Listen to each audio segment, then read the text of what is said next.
2 days after the JEE result was published by NTA, that is on 13th, reports आ रहा है सारा leading newspapers की तरफ से कि NTA ने खुद कमिट किया है इस एग्जाम में 12 एरर्स हुए हैं। ओके, चलिए आज की वीडियो हम यही देखते हैं कि ये एरर्स क्या थे और उसका आगे का आफ्टर इफेक्ट क्या होगा। Hello friends, welcome to Career Anchor Education consultancy.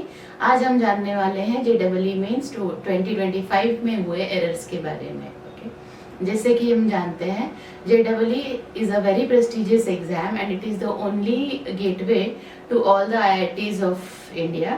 और इस एग्जाम के थ्रू अराउंड सिलेक्शन होता है for may be 17,500 approximately IIT के सीट्स का, और आपके NIT के सीट्स का जो है 25,000 के करीब, और ट्रिपल IITs के सीट्स का जो है अराउंड 17,500 18,000 के करीब।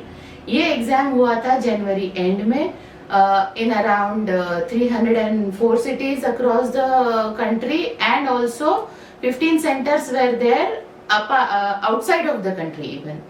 फिर और सेंटर्स भी थे 600 से ज्यादा, और लगभग 13-14 लाख बच्चों ने फॉर्म भरा था JEE का इस साल के लिए।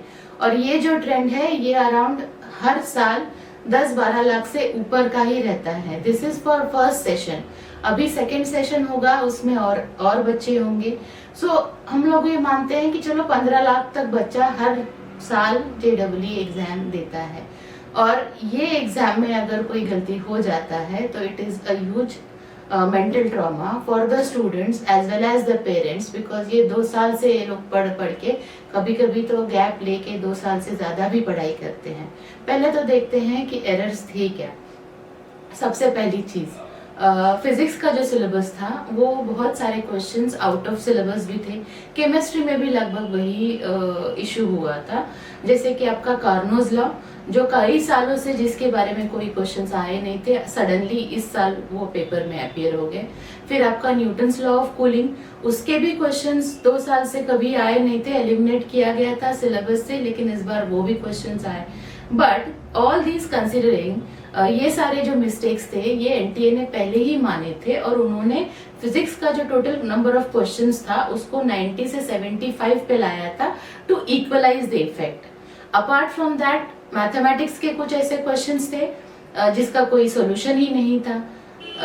हिंदी और जो क्वेश्चंस अलग लैंग्वेजेस में थे, क्योंकि हम लोग जानते हैं कि JEE का जो आंसर होता है, I mean the question paper are in 13 different languages of India. Okay, उसमें से हिंदी और गुजराती के जो पेपर थे उसके जो आंसर्स थे वो अलग थे फ्रॉम द अदर लैंग्वेज के आंसर पेपर। ये एक बड़ा इशू था। तो ये सारे एरर्स मिला के वी वेर एक्सपेक्टिंग कि जो उसको नॉर्मलाइज करने का प्रोसीजर है that NTA will definitely follow and वो रिजल्ट में इवन आउट हो जाएगा। बट अभी जो एरर का परसेंटेज जो वो दिखा रहे हैं वो बता रहे हैं कि there is a percentage of 1.6%। Okay, ये नॉर्मल परसेंट जो होता है एरर का, जो हम लोग मानते हैं कि इतना एरर तो हो ही जाता है, वो होता है 0.6। एंड ये JEE की हिस्ट्री का इतना बड़ा एरर जो है ये फर्स्ट टाइम हुआ है। अभी स्टूडेंट्स आर वेरी कंफ्यूज्ड कि होगा कैसे, और हम लोग भी परेशान हैं कि इसका सॉल्यूशन होगा कैसे। आप खुद भी इसके बारे में सोच के बताइए कि हम लोग इसके बारे में क्या कर सकते हैं। जरूर कमेंट बॉक्स में कमेंट कीजिए कि इसका सॉल्यूशन कैसे होना चाहिए। और अगर आपको ये वीडियो समझ में आ रहा है, पसंद आ रहा है, तो लाइक कर लीजिए और शेयर कीजिए। चैनल को सब्सक्राइब जरूर कीजिएगा, बिकॉज इसका आफ्टर इफेक्ट क्या होगा ये हम लोग आगे वीडियोस में बताते रहेंगे। Thank you.